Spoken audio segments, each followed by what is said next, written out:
Selamat datang ke Simple Method.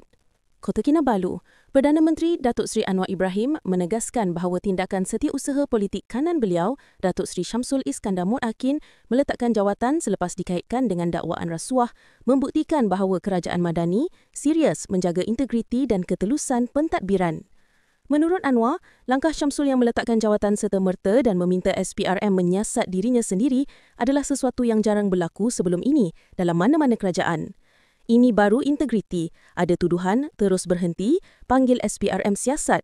Dulu kalau Perdana Menteri disiasat, menantu pula lari ke luar negara. Nak cakap soal integriti apa itu? Kata Anwar dalam sesi Town Hall program PMX yang Sabah bersama anak muda Inanam. Beliau menegaskan bahawa kerajaan hari ini mahu membina budaya politik yang lebih bersih dan bertanggungjawab. Setiap dakwaan akan dihadapi secara terbuka, tanpa kompromi atau perlindungan. Anwar juga menambah tindakan Syamsul memberi isyarat jelas bahawa integriti dan accountability adalah keutamaan. Tak kira siapa, tiada yang kebal daripada undang-undang. Kerajaan Madani mahu semua tahu, kalau salah, kita bertanggungjawab, kita bersih. Ini bukan sekadar kata-kata, ini tindakan, tegasnya lagi.